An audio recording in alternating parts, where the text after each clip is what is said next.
নমস্কার। আজ 15th August 79th independence day.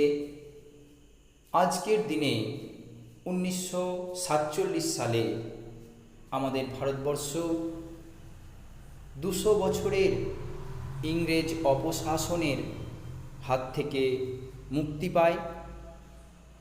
Bharatvarsha আজ স্বাধীন, কিন্তু প্রকৃত স্বাধীনতা আমরা কি পেয়েছি? না, আমরা প্রকৃত স্বাধীনতা পাইনি। এখন আমরা ইংরেজদের অপশাসন থেকে মুক্তি পেয়েছি ঠিকই, কিন্তু বর্তমান ভারতবর্ষের এক শ্রেণীর রাজনৈতিক নেতাদের দ্বারা আমরা সাধারণ মানুষেরা বিভিন্নভাবে অত্যাচারিত, প্রতারিত, লুণ্ঠিত, ধর্ষিত। তাই প্রকৃত স্বাধীনতা আমরা পাইনি। এখন আমাদের মতো সাধারণ মানুষদের মধ্যে সবসময় একটা ভয় কাজ করছে।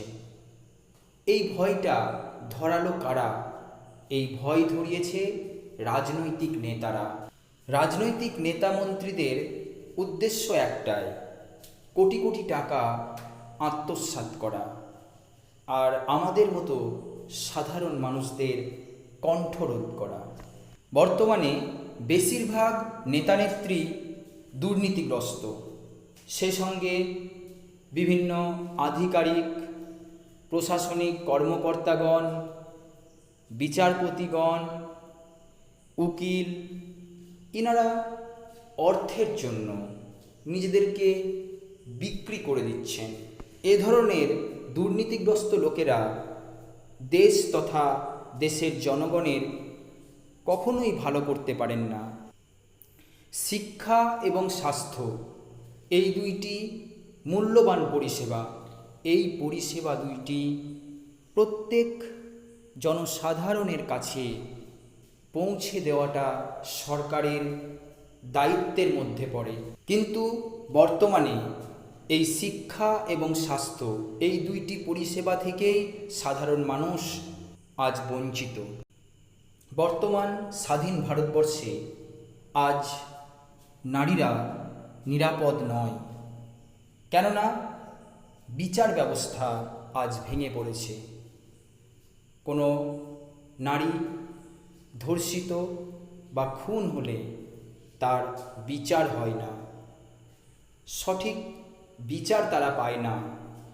এজন্যই উত্তরোত্তর এ ধরনের অপরাধমূলক কর্মকাণ্ড বেড়েই চলেছে।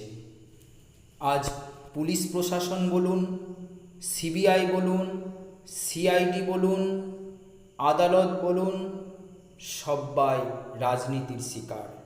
রাজনৈতিক নেতাদের দ্বারা এনারা পরিচালিত, যার জন্যেই এ ধরনের অপরাধমূলক প্রবণতা উত্তরোত্তর বৃদ্ধি পাচ্ছে। সেই সঙ্গে বৃদ্ধি পাচ্ছে হিংসা, বিদ্বেষ, হানাহানি, ধর্ষণ, খুন।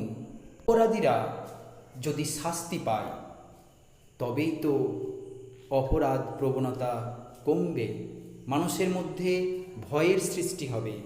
এই ভয় শুধুমাত্র সাধারণ মানুষকে ধরালে হবে না, যে সমস্ত দুষ্কৃতী রয়েছে, যে সমস্ত অত্যাচারী অপরাধী রয়েছে, তাদেরকে বিচারের আওতায় নিয়ে এসে যথোপযুক্ত শাস্তি দিতে হবে, তবেই এই সমস্ত অপরাধ প্রবণতা কমবে। নচেত বর্তমান সমাজকে ধ্বংসের মুখ থেকে ফিরিয়ে আনা সম্ভব নয়। এবার আসি ডাক্তারদের কথায়।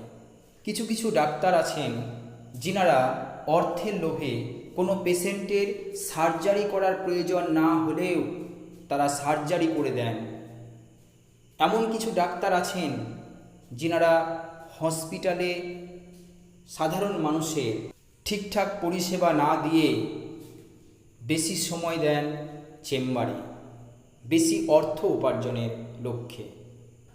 ডাক্তারদের উদ্দেশ্যে আমার বার্তা, অর্থের লোভে সাধারণ মানুষের জীবন নিয়ে আপনারা খেলা করবেন না। প্রত্যেকটা মানুষ দেশের সম্পদ।